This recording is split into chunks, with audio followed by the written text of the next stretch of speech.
The concrete slab was 3 inches thick. It had been poured in October 1997 during a rushed overnight shift that wasn't supposed to happen.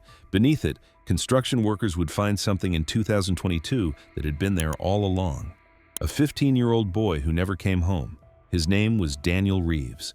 He disappeared on October 14, 1997.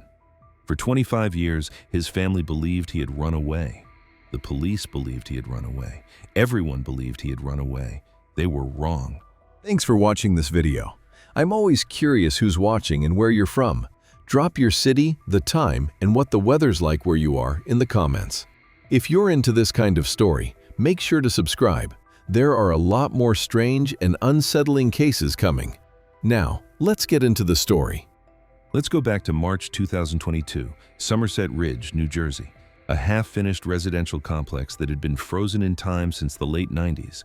The original developer went bankrupt. The site sat empty for 2 decades. Fences rusted, foundations cracked, weeds grew through the skeletal frames of buildings that were never completed. Then, a new company bought the land. They sent in crews to assess what could be salvaged and what needed to be demolished. On March 8, 2022, demolition worker Carlos Medina was operating a jackhammer on the eastern section of the lot. His job was to break up old concrete slabs before the excavators moved in. The slab he was working on was unremarkable. 3 inches of industrial-grade concrete poured flat against compacted earth. Standard foundation work from the 90s. The jackhammer bit through the first 2 inches without issue. Then Medina hit something that shouldn't have been there. He shut off the machine, knelt down, brushed away the dust. A bone. Small, pale, unmistakably human. Medina called his supervisor. The supervisor called the site manager. The site manager called the police.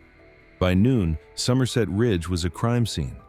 The forensic team spent 3 days carefully removing the concrete.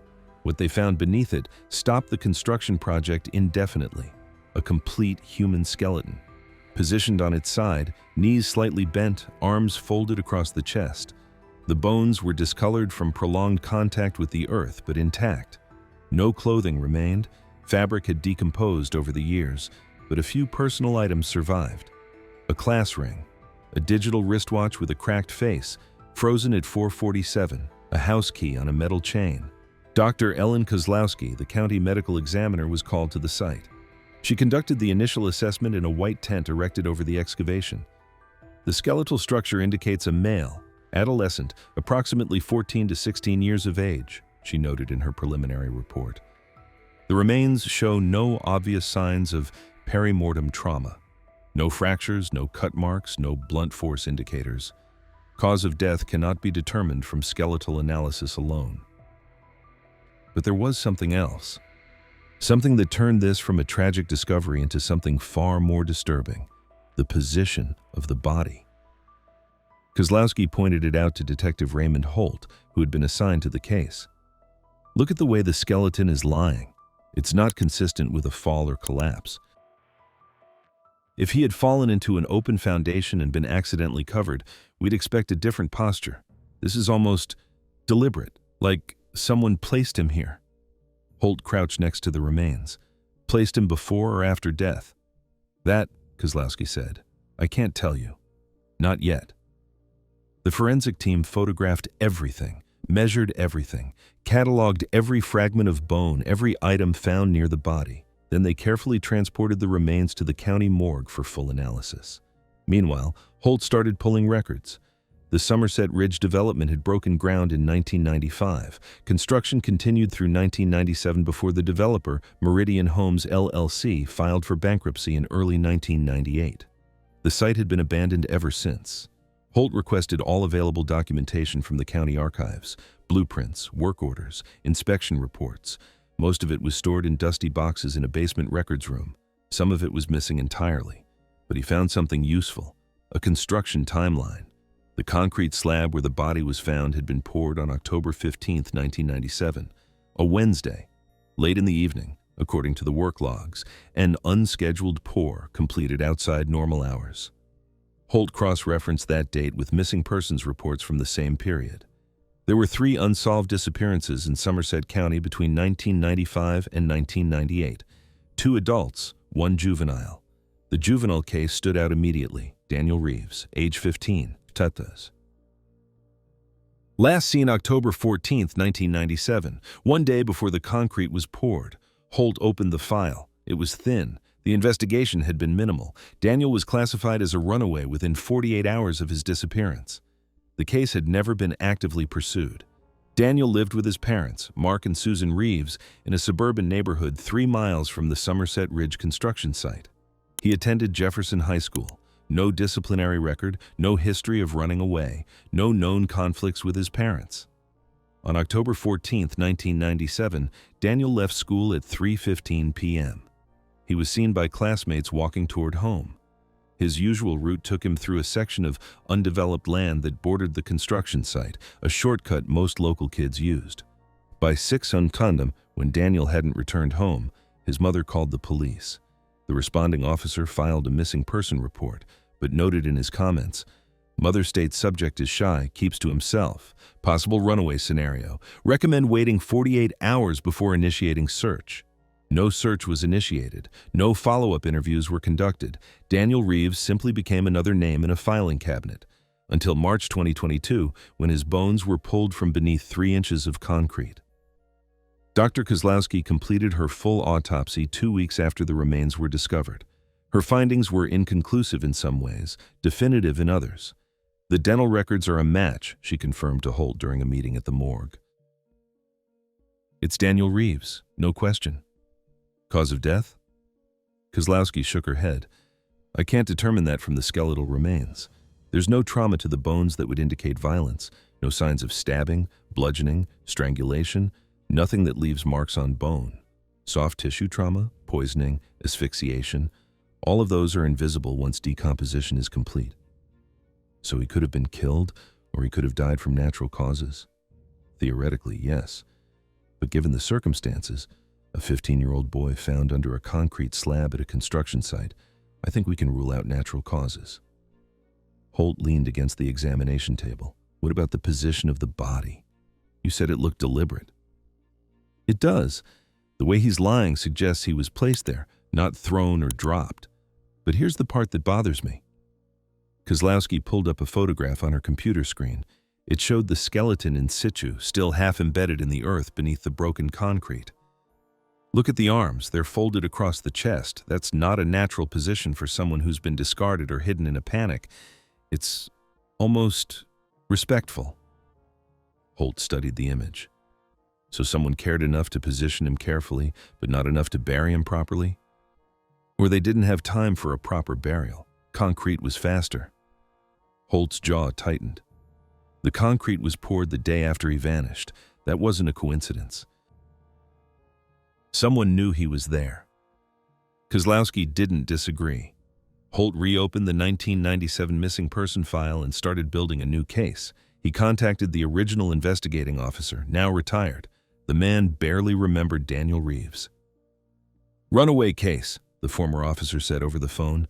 "We got a dozen of those a year back then. Kids fighting with their parents, kids looking for adventure. Most of them came back within a week." "This one didn't come back," Holt said. "No, I guess he didn't." Holt hung up and turned his attention to the construction site itself. Who had been working there on October 15, 1997? Who had poured that concrete? He started digging through employment records, contractor logs, and witness statements. It took him 3 weeks to assemble a list of people who had access to the site during the critical 24-hour window. 5 names emerged: a foreman, 2 laborers, an engineer, a security guard. All 5 had been briefly questioned in 1997 as part of the initial missing person investigation. All 5 had said they saw nothing unusual. All 5 had been cleared. But now, 25 years later, Detective Raymond Holt was going to ask them those questions again. Because one of them, or all of them, knew something they had never said. October 14, 1997, a Tuesday. Daniel Reeves left school at 3:15 p.m. Like he always did. By 6 p.m. his mother called the police. Between those 3 hours, something happened that no one saw. Or that someone saw and never told. Let's go back to that day. Jefferson High School, Somerset County, New Jersey. Fall semester, mid-October. The leaves were turning. The air was cool. Daniel was in 10th grade. His teachers described him as quiet, not withdrawn, not troubled, just reserved. He did his homework. He didn't cause problems. He sat in the back of most classes and took notes in small, careful handwriting. He wasn't the kind of kid who stood out, his English teacher, Margaret Holloway, recalled years later. But he wasn't invisible either. He had a few friends. He ate lunch with the same group every day. He was just normal, a normal kid. Daniel lived 3 miles from school. His parents, Mark and Susan Reeves, both worked full-time. Mark was a regional sales manager for an industrial supply company. Susan was a nurse at Somerset Medical Center. They had moved to New Jersey from Pennsylvania in 1994, looking for better schools in a quieter neighborhood. Daniel was their only child. The Reeves family didn't own a second car, so Daniel walked to and from school every day. The route was simple. Out the front doors of Jefferson High, south on Maple Street for half a mile, then cut through an undeveloped tract of land that connected to his neighborhood. The shortcut saved him 20 minutes. Dozens of kids used that route. It was unofficial, unmarked, but well-worn. A dirt path through scrub grass and scattered trees. On the far side of the tract was the Somerset Ridge construction site, a sprawling maze of half-finished buildings, stacks of lumber, and idle equipment. Most kids avoided the construction site itself. Too many no trespassing signs, too many workers who'd yell at you if they caught you climbing on the scaffolding. But the path along the edge of the site was fair game. On October 14th, Daniel followed that path like he had 100 times before. The last person to see him was a classmate named Eric Vasquez. Eric lived 2 blocks from the Reeves house and often walked the same route home. Detective Holt tracked Eric down in 2022. He was 40 years old now, a plumber living in Trenton. He remembered that day clearly. "Yeah, I saw Danny that afternoon," Eric said during the interview. "We left school around the same time. I was walking fast because I had to get home. My mom needed me to watch my little brother. Danny was walking normal speed, maybe 50 feet behind me." "Did you talk to him?" "Not really. I think I waved." He waved back. "That was it. Where did you last see him?" Eric paused, thinking. "Right where the path goes past the construction fence. There's a section where the fence was always broken, just a gap in the chain link. Kids used to slip through sometimes, mess around on the site. I remember seeing Danny near that spot. I turned the corner, and when I looked back, he was gone." "Gone where?" "I don't know. I figured he'd just kept walking. I didn't think anything of it." Holt pressed him. "Did you see anyone else? Workers? Vehicles? Anything unusual?" Eric shook his head. "It was after 3:30. Most of the construction crews were wrapping up for the day. I might have seen a truck or two in the distance, but I didn't pay attention." "Did you ever go back and look for him when you heard he was missing?" "No," Eric said quietly. "The cops said he ran away. Everyone said he ran away. I figured he'd show up eventually." But Daniel Reeves didn't show up. By 6 p.m. on October 14th, Susan Reeves was standing in her kitchen staring at the phone. Daniel was supposed to be home by 4 o'clock. She'd called the school. They said he'd left on time. She'd called the homes of his few friends.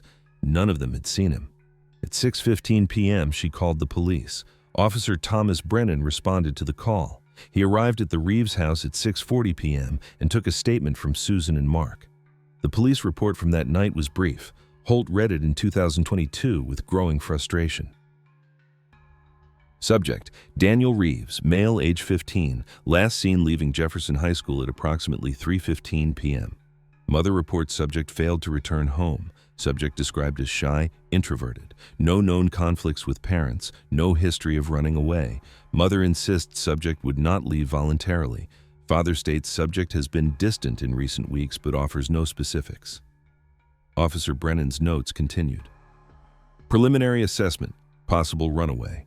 Subject is adolescent male, no signs of foul play.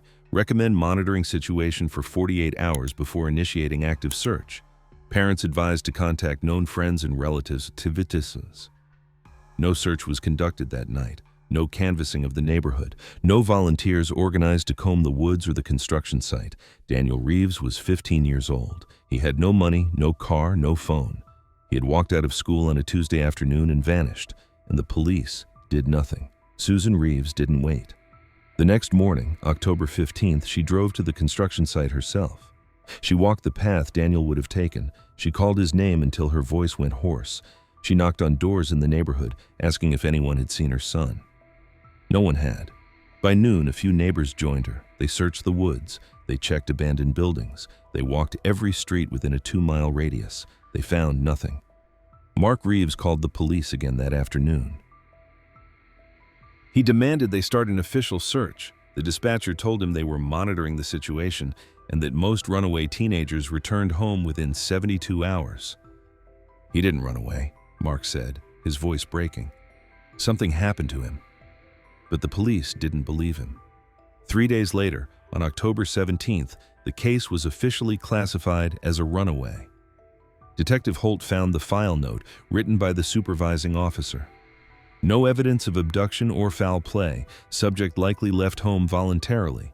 Case to be reviewed if subject does not return within 30 days. 30 days passed, then 60, then a year. Daniel Reeves never came home. His parents never stopped looking. Susan Reeves printed flyers and posted them all over Somerset County. She contacted missing children organizations. She appeared on local news segments, pleading for information. Nothing came of it. By 1999, the media had moved on. The flyers faded and were taken down. The case went cold. Mark and Susan Reeves stayed in their house, waiting. For years, Susan left Daniel's bedroom exactly as it had been on October 14, 1997. His backpack on the chair, his bed made, his homework still sitting on his desk, half finished. In 2003, Mark Reeves died of a heart attack. He was 51 years old. Susan stayed in the house alone. Every October 14th, she placed a memorial notice in the local newspaper, Daniel Reeves, missing since 10/14/97. If you have any information, please come forward. No one ever did. And all that time, through the vigils, the searches, the years of waiting, Daniel's body was lying under 3 inches of concrete less than a mile from his home. The construction site was supposed to be empty on the evening of October 14, 1997. Work crews typically left by 5 on Kayam. The foreman locked the equipment shed. The security guard made his rounds. But the next morning, October 15th, someone poured concrete where it wasn't scheduled. A slab on the eastern edge of the property, 3 inches thick, poured fast, smoothed hastily, left to cure in the autumn air. Beneath it, Daniel Reeves would lie undiscovered for 25 years. 5 men had access to that site on October 14th and 15th, 1997. A foreman, 2 laborers, an engineer, a security guard. All 5 were questioned back then. None of them were considered suspects, but one of them, or all of them, knew something they didn't say. Detective Raymond Holt started with the employment records. Meridian Homes LLC had kept minimal documentation before going bankrupt, but enough survived to identify the crew working at Somerset Ridge in October 1997. The foreman was Vincent Caruso, age 42 in 1997, 20 years of construction experience. He supervised all concrete work on the site. According to the work logs, Caruso signed off on the October 15th pour, the slab that covered Daniel Reeves. The 2 laborers were brothers, James and Kenneth Pruitt, ages 31 and 28. They operated the cement mixer and handled the manual labor. Both lived in Somerset County at the time. The engineer was David Marsh, age 36. He was responsible for inspecting foundation work and ensuring it met code requirements. His signature appeared on the October 15th inspection report, filed 2 days after the pour. The security guard was Leonard Pike, age 54. He worked night shifts patrolling the site from 6 p.m. to 6 a.m. He was the only person officially on site during evening hours. All 5 men had been interviewed by police on October 17, 1997, after Susan Reeves insisted they check the construction site. The interviews were cursory. Each man was asked if he'd seen a teenager matching Daniel's description. Each man said no. Officer Brennan's notes from those interviews were minimal. Vincent Caruso states he left site at 5:15 p.m. on 10/14, denies seeing subject, no suspicious activity reported. James Pruitt left site at 5:00 p.m. on 10/14, did not return until 8:00 a.m. on 10/15, no knowledge of subject. Kenneth Pruitt, same statement as brother, left at 5:00 p.m., returned at 8:00 a.m. David Marsh, Conducted inspection on 10/15 at approximately 10 a.m. Did not observe anything unusual. No knowledge of subject. Leonard Pike. On duty night of 10/14. State site was quiet. No trespassers observed. Did not see subject. That was it. No follow-up questions. No one asked why concrete was poured on the night of October 14th, outside normal working hours. No one questioned the rush timeline. Detective Holt, reading these reports 25 years later, saw what Officer Brennan had missed. The concrete pour wasn't scheduled. It happened off the books during a shift that shouldn't have existed. Holt pulled the construction timeline for Somerset Ridge. The original plan called for foundation work on the eastern section to be completed in late October, but not on October 15th specifically. That slab wasn't supposed to be poured until October 22nd. Someone moved up the schedule. Someone poured that concrete a week early in the middle of the night with minimal crew. Holt needed to talk to those 5 men. Vincent Caruso, the foreman, was dead. He'd died in 2008 from a heart attack. Holt obtained his death certificate and moved on. David Marsh, the engineer, had left New Jersey in 2001. Holt tracked him to Arizona through DMV records. Marsh was now 61, retired, living in Scottsdale.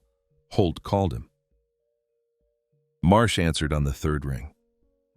When Holt identified himself and mentioned Somerset Ridge, there was a long silence. "I already told the police everything I knew," Marsh said finally. "That was in 1997, Holt replied. "I'm calling about new developments." "What developments?" "We found a body under one of the slabs you inspected." Another silence. Then, "I don't know anything about that." "The slab was poured on October 15th, 1997. You signed the inspection report 2 days later. Do you remember that pour?" "No, that was 25 years ago."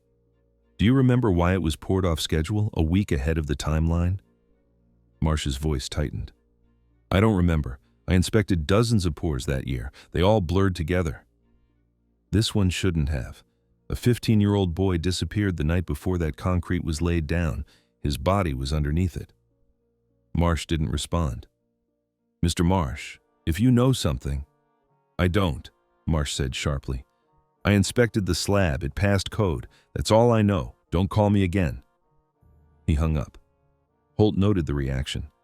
Defensive, evasive, not the response of someone with nothing to hide. Next, Holt contacted James and Kenneth Pruitt. Both brothers had stayed in New Jersey, but neither lived in Somerset County anymore. James was in Newark. Kenneth was in Atlantic City.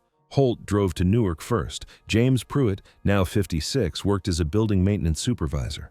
Holt met him at a diner near his apartment. James was cooperative, but vague. "I remember the cops asking about a missing kid back then," he said. "I told them I didn't see anyone. I left the site at 5 like I always did." "What about the night shift on October 14th, the concrete pour?" James frowned. "What night shift?" "The slab that was poured on October 15th, early morning hours." "I wasn't there for that." "Who was?" "I don't know. Vincent Caruso. He handled night pours when they happened. Sometimes he'd call in a small crew, just 2 or 3 guys. I wasn't one of them that night." "Do you know why that pour happened off schedule?" James shook his head. "Vinny didn't explain himself much. If he said pour concrete, we poured concrete." Holt leaned forward. "Your brother Kenneth, was he there that night?" "You'd have to ask him." "I will, but I'm asking you." James looked uncomfortable. "I don't remember. Like I said, Vinny called in who he needed. Kenny and I didn't always work the same shifts." Holt drove to Atlantic City the next day. Kenneth Pruitt was harder to find. He worked sporadically, odd jobs mostly. Holt finally tracked him to a construction site in Brigantine. Kenneth was 53, weathered, with the slow movements of someone whose body had taken years of hard labor. He agreed to talk during his lunch break. "I don't remember much from 97, Kenneth said, unwrapping a sandwich. "That was a long time ago." "Do you remember working a night shift on October 14th? Kenneth chewed slowly. "Maybe. Vinny used to call me for night work sometimes, extra cash." "Do you remember pouring a slab that night?" "Could have. We poured a lot of slabs. This one was on the east side of the property, poured around midnight, maybe later, off the books." Kenneth stopped chewing. He stared at his sandwich. "I don't remember." Your brother James said he wasn't there. Was it just you and Caruso? I said I don't remember. Holt studied him. Kenneth's hands were shaking slightly. Mr. Pruitt, a boy's body was found under that slab. If you know something... I don't know anything. Kenneth stood up abruptly. I gotta get back to work. We can continue this at the station if you prefer. Kenneth turned, his face flushed. I didn't do anything wrong. I poured concrete, that's it. Vinny told me to pour, I poured. I didn't ask questions. So you were there. Kenneth realized his mistake. He looked away. Yeah, I was there. Me and Vinny. Maybe one other guy, I don't remember who. We poured the slab and went home, that's all. What time? Late, after midnight. Why so late? Why off schedule? Vinny said the schedule changed. He said we had to get it done before morning. I didn't ask why. And you didn't see anything unusual? Didn't notice anything strange about the site? Kenneth shook his head. It was dark. We set up work lights, mixed the concrete, poured, smoothed, and left. Normal job. Except it wasn't on the schedule. Kenneth didn't respond. Holt pressed him. Did Vinny seem nervous? Rushed? Vinny was always rushed. That's how he was. And you're sure you didn't see a teenage boy on the site that night or the night before? I'm sure. Holt didn't believe him. The last person on Holt's list was Leonard Pike, the security guard. Pike was 79 now, living in a nursing facility in Trenton. Holt visited him on a Thursday afternoon. Pike was frail, his memory unreliable, but he remembered Somerset Ridge. I worked that site for 2 years, he said, sitting in the common room. Boring job. Walk around, check the locks, make sure kids weren't breaking in. Do you remember October 14th, 1997? Pike thought for a moment. Was that when the boy went missing? Yes. I remember the cops asking me about it. I told them I didn't see anyone. Were you on duty that night? I was on duty every night. Did you see Vincent Caruso or any workers on the site after hours? Pike hesitated. Sometimes Vinny worked late, if he had a deadline. Did he work late on October 14th? I don't know, maybe. You were the security guard. You would have seen him. Pike looked down at his hands. I might have stepped away for a bit. I used to take a break around midnight, get coffee from the gas station down the road. I wasn't always on site the whole shift. How long were you gone? Half hour, maybe an hour?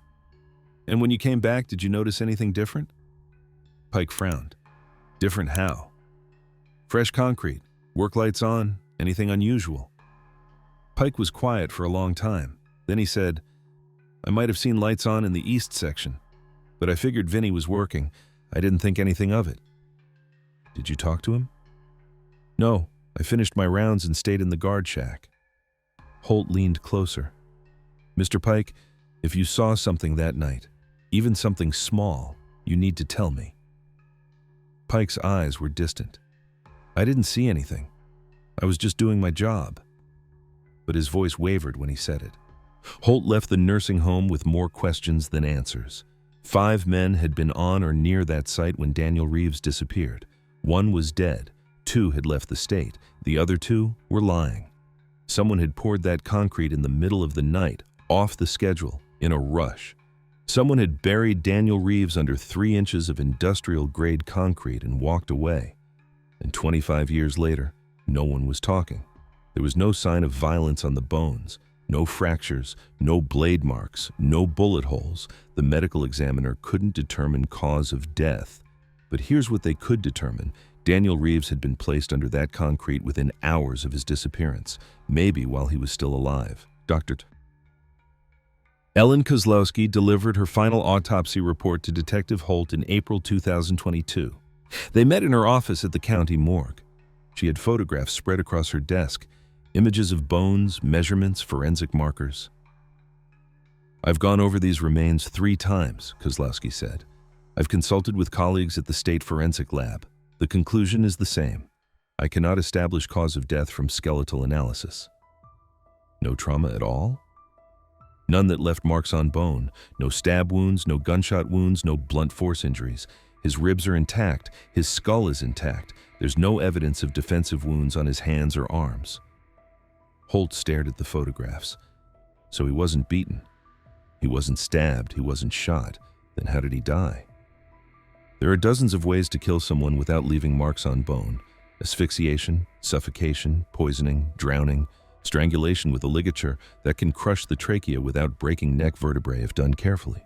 Any of those methods would be invisible on a skeleton. Could it have been an accident? Kozlowski shook her head. The positioning of the body argues against that. If he'd fallen, if he'd been trapped accidentally, we'd expect a different posture. His arms are folded across his chest. His legs are slightly bent, but not in a sprawl. It's too composed. Someone placed him there. Holt leaned back in his chair. So someone kills him, method unknown, and then buries him under concrete the same night. Why? To hide the body. Concrete is permanent. If that construction site had been completed as planned, that slab would have been covered by a building foundation. Daniel would never have been found. But the project went bankrupt 6 months later. Right, so whoever did this didn't know that was coming. They thought they were burying him forever. Holt rubbed his eyes. He'd been working this case non-stop for 6 weeks. Let me ask you something else. Could he have still been alive when the concrete was poured? Kozlowski's expression darkened. You mean, was he conscious, trapped? Yes. She hesitated. I can't rule it out. If he was unconscious, drugged, or suffering from oxygen deprivation, he could have been placed there while his heart was still beating. The concrete would have set within a few hours. If he woke up during that time... She didn't finish the sentence. She didn't need to. Holt felt sick. How long would it take? For him to die, I mean. If he was trapped under wet concrete, unable to move, unable to breathe properly, minutes, maybe less. It would have been suffocation, essentially. The weight of the concrete, the lack of air. He wouldn't have lasted long. Holt stood and walked to the window. Outside, the parking lot was gray and empty. He thought about Daniel Reeves, 15 years old, lying in the dark under 3 inches of concrete, waiting to die. The watch, Holt said suddenly. The wristwatch we found with the body. It stopped at 4:47. What does that tell us? Kozlowski pulled up a photograph of the watch. It was a cheap digital model, the kind sold at drugstores in the 90s. The screen was cracked, the display frozen at 4:47. It could have stopped when the battery died, she said, or when the watch was damaged. But if it stopped at the moment of death, or close to it, then 4:47 would be significant. Eric Vasquez saw Daniel near the construction site around 3:30 p.m., Holt said, thinking aloud. If Daniel entered the site shortly after that and something happened to him around 4:47, that's a little over an hour, Kozlowski finished. An hour between the time he was last seen and the time the watch stopped. An hour for someone to grab him, kill him, and decide to bury him under concrete. Kozlowski nodded slowly. Or an hour for something else to happen, an accident maybe, a confrontation, something that spiraled out of control. Holt returned to his desk at the precinct and started building a timeline. He had fragments, pieces of a puzzle that didn't quite fit together. He wrote them on a whiteboard in his office. 3:15 p.m., Daniel leaves school. 3:30 p.m., Eric Vasquez sees Daniel near construction site fence. 4:47 p.m., Daniel's watch stops 5:00 p.m. James Pruitt claims he left work site 6:00 p.m. Susan Reeves reports Daniel missing midnight. Approximately, Kenneth Pruitt and Vincent Caruso pour concrete slab. The gap between 3:30 and 4:47 was crucial. What happened in that hour? Holt went back to the construction site. It had changed dramatically since 1997. The new development was nearly complete. Modern townhouses, paved streets, landscaped lawns. But the eastern section, where Daniel's body had been found, was still under construction. Holt stood at the spot where the slab had been poured. The excavation was filled in now, the ground leveled. Workers moved around him, oblivious. He tried to imagine the site as it had been in 1997, unfinished, overgrown, full of shadows and hiding places. Daniel had walked past the fence. Maybe he'd slipped through the gap, like Eric Vasquez said kids sometimes did. Maybe he was curious. Maybe he was taking a shortcut. And then what? Holt interviewed neighbors who'd lived near the site in 1997. Most had moved away.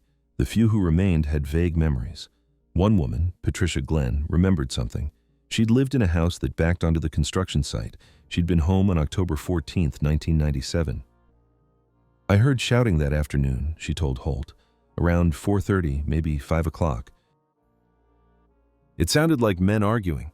I looked out the window, but I couldn't see anything.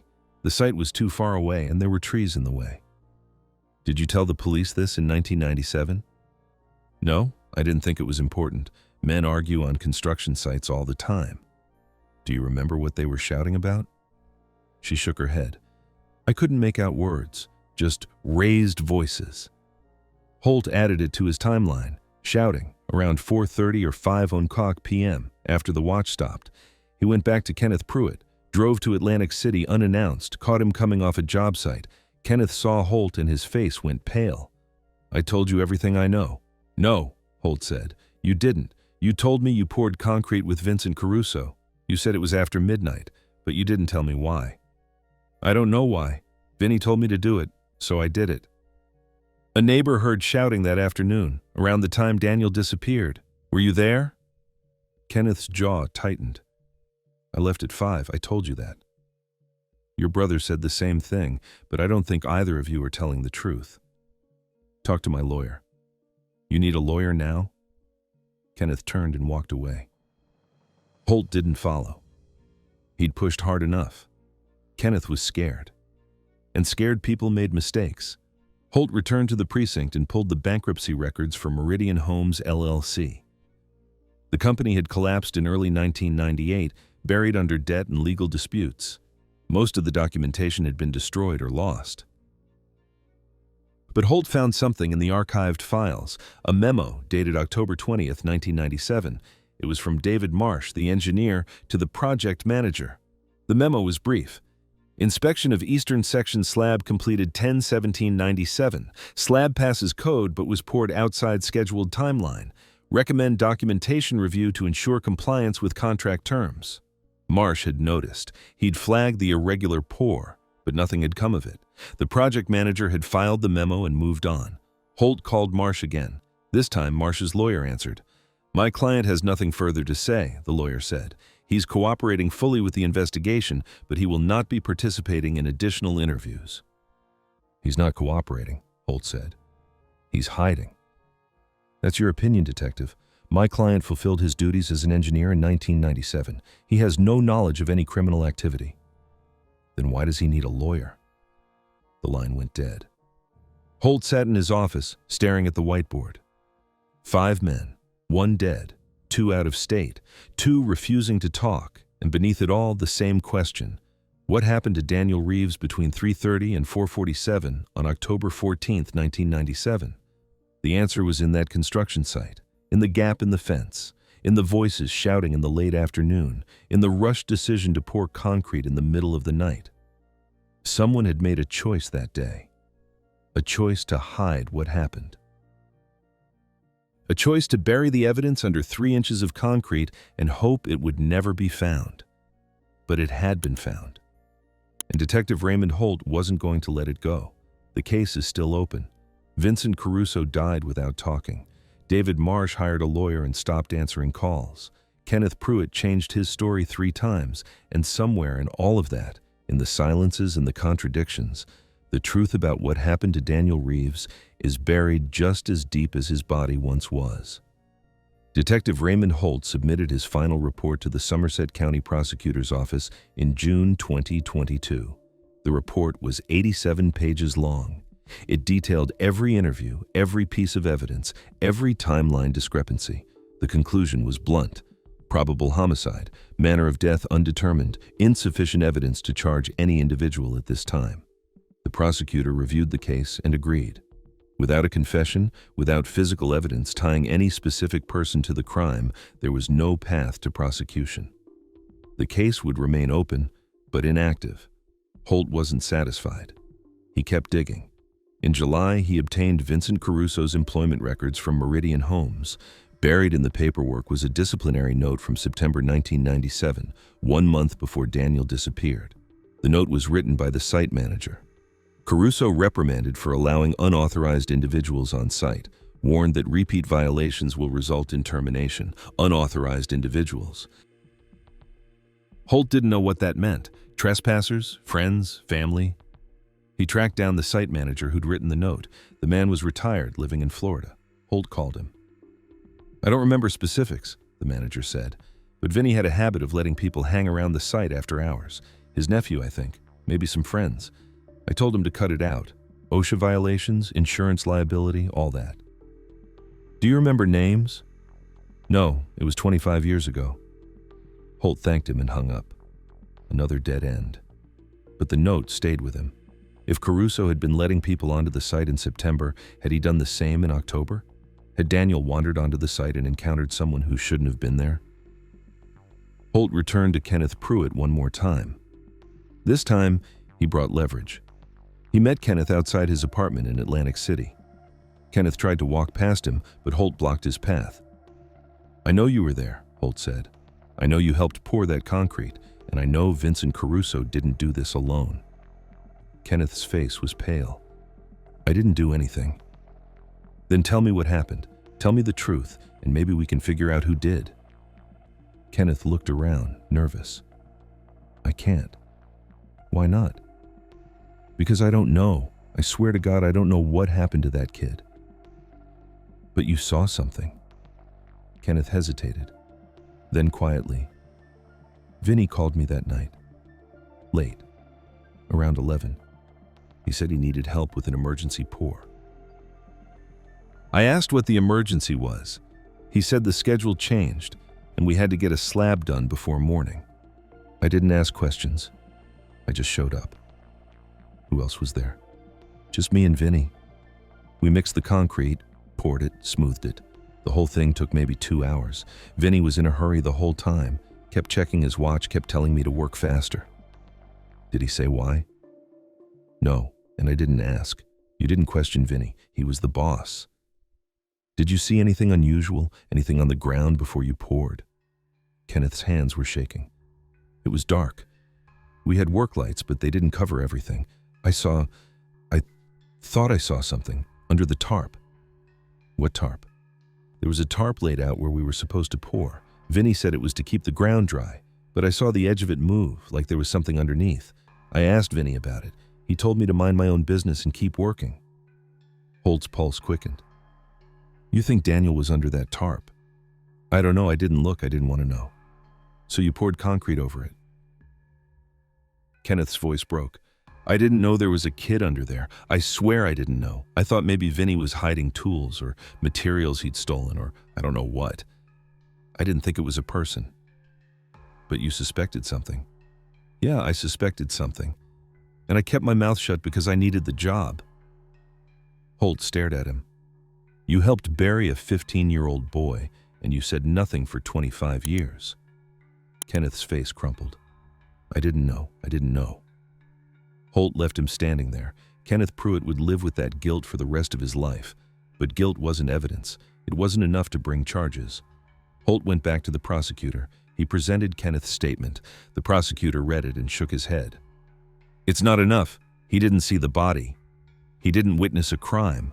All he's admitting to is pouring concrete over a tarp. A defense attorney would tear this apart in 5 minutes." "So that's it?" Holt said. "We know what happened and we just let it go?" "We don't know what happened.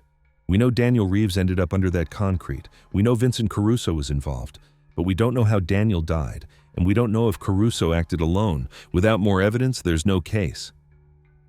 Holt left the prosecutor's office and drove to the Reeves house. Susan Reeves was 71 now. She still lived in the same house where she'd raised Daniel. She still kept his room the way it had been in 1997. Holt sat with her in the living room and told her everything. The body, the concrete. The watch stopped at 4:47, Kenneth's confession. The dead ends. Susan listened without speaking. When Holt finished, she was quiet for a long time. "So you're telling me someone killed my son, and no one will be punished for it," she said finally. "I'm telling you, we don't have enough evidence to prosecute, but the case is still open. If new evidence comes to light." "It won't," Susan said. Her voice was flat. "The people who know what happened are either dead or too scared to talk. My son has been gone for 25 years, and he'll stay gone. That's the truth, isn't it?" Holt didn't answer. He didn't have to. Susan stood and walked to the window. "I used to think the worst part was not knowing. I thought if I could just find out what happened, I could move on. But now I know, and it doesn't change anything. He's still gone. Holt stood. I'm sorry, Mrs. Reeves. She turned to face him. Do you think he suffered? Holt thought about the watch, about the concrete, about the hour between 3:30 and 4:47. He thought about lying to her, telling her it was quick, painless, merciful. But he'd lied to too many people already. I don't know, he said. Susan nodded. Thank you for being honest. Daniel Reeves was buried in Somerset Memorial Cemetery on August 12, 2022. The funeral was small, a few family members, a few reporters. Detective Holt attended. Susan Reeves stood at the graveside and read a short statement. My son was 15 years old when he was taken from me. He should have graduated high school. He should have gone to college. He should have had a life. Instead, he spent 25 years under concrete, alone in the dark. I hope wherever he is now, he knows he wasn't forgotten. The case file sits in Detective Holt's office. He reviews it every few months, looking for something he missed, a detail, a witness, a crack in someone's story. He hasn't found it yet. Vincent Caruso is dead. David Marsh refuses to talk. Kenneth Pruitt gave a statement, but it wasn't enough. James Pruitt and Leonard Pike claim they saw nothing. Someone killed Daniel Reeves. Someone made the decision to bury him under concrete. Someone walked away and lived with that secret for 25 years. And that someone is still out there. But there's one detail that doesn't fit. One piece of the puzzle that Holt can't explain. On October 15, 1997, the day after Daniel disappeared, the day the concrete was poured, someone called the Reeves house. It was 9:00 a.m. Mark Reeves answered. The voice on the other end was male, calm, cold. He's not coming back, the voice said. Stop looking. Then the line went dead. Mark Reeves reported the call to the police. They traced it to a payphone 3 blocks from the Somerset Ridge construction site. The payphone was located outside a gas station. No security cameras, no witnesses. The call was logged in the case file and forgotten. Holt found it while reviewing the old reports. He showed it to Kenneth Pruitt. Did you make that call? Holt asked. No, Kenneth said. I didn't even know the kid was missing until the cops showed up asking questions. Did Vincent Caruso make it? I don't know. Maybe. Vinny was capable of a lot of things. But Vincent Caruso was dead. There was no way to ask him. Holt pulled phone records from the gas station, hoping to find surveillance footage or transaction logs that might identify who'd been there that morning. But the gas station had been demolished in 2003. The records were gone.